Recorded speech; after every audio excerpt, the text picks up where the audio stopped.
Happy Investor, kembali lagi dengan NH Korindo Sekuritas. Kali ini akan memaparkan salah satu emiten yang akan listing di Bursa Efek Indonesia, yaitu PT Karsurin Tbk dengan kode emitennya CRSN.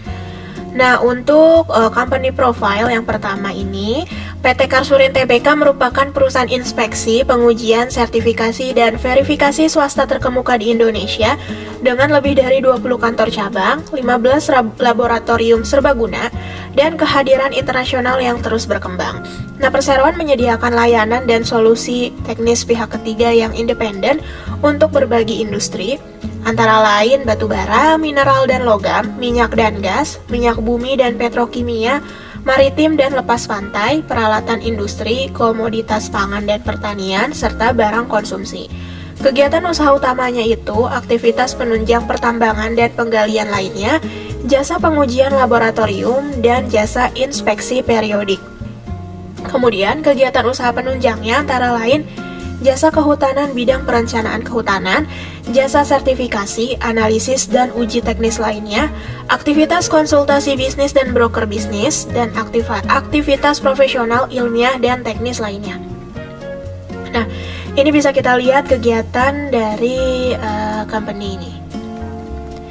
Untuk struktur IPO-nya, jumlah saham yang dikeluarkan sebanyak 600 juta lembar, dengan persentase IPO-nya 20,75% dari modal ditempatkan dan disetor penuh setelah penawaran umum. Kemudian nilai nominalnya Rp50 per lembar, dengan harga pelaksanaannya yaitu Rp120 hingga Rp125 per lembar. Nilai IPO yang akan didapat yaitu maksimal Rp75 miliar.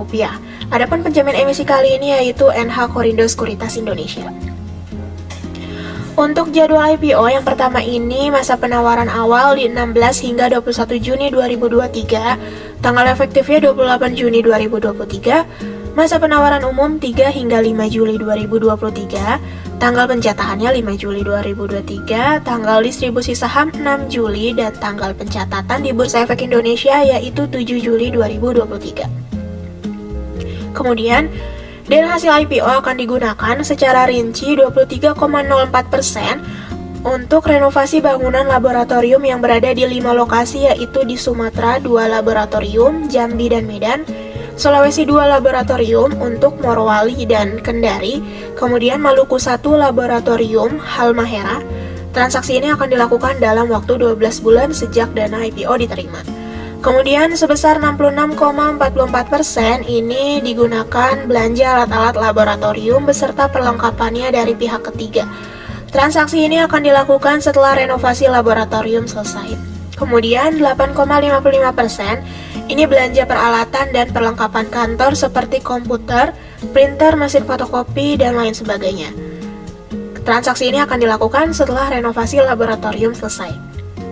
Nah, kemudian sebesar 1,97% ini akan digunakan sebagai modal kerja, namun tidak terbatas untuk pembelian bahan habis dipakai dalam kegiatan operasional sewa kendaraan. Untuk competitive advantage, yang pertama ini perseroan memiliki SDM yang berpengalaman, perseroan memiliki lokasi cabang dan laboratorium di seluruh Indonesia. Perseroan juga memiliki sistem jaminan mutu, kerangka peraturan, fragmentasi pasar, dan prospektif bisnis. Untuk faktor-faktor risikonya, risiko utama yaitu risiko atas perubahan peraturan pemerintah. Kemudian risiko umumnya, risiko tuntutan atau gugatan hukum, risiko bencana alam, dan kejadian di luar kendali perseroan. Kemudian risiko usahanya antara lain risiko pengembangan teknologi, risiko persaingan usaha, risiko sumber daya manusia, risiko keamanan, keselamatan, dan kesehatan kerja. Sementara untuk risiko terkait investasi pada saham perseroan antara lain risiko tidak liquidnya saham yang ditawarkan pada penawaran umum perdana saham, risiko fluktuasi harga saham perseroan, dan risiko terkait kebijakan dividen. Untuk key financial highlights, yang pertama ini ada current ratio sebesar 3,63 kali, debt to equity rasionya 0,49 kali, debt to asset rasionya 0,33 kali, ICR 27,52 kali, dan DSCR-nya 2,34 kali.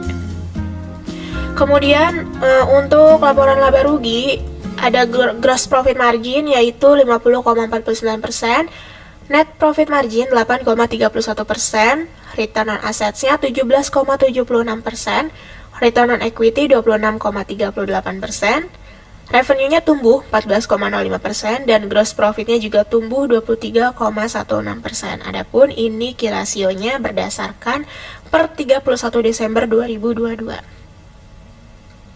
Oke, sekian mengenai paparan IPO kali ini. Terima kasih.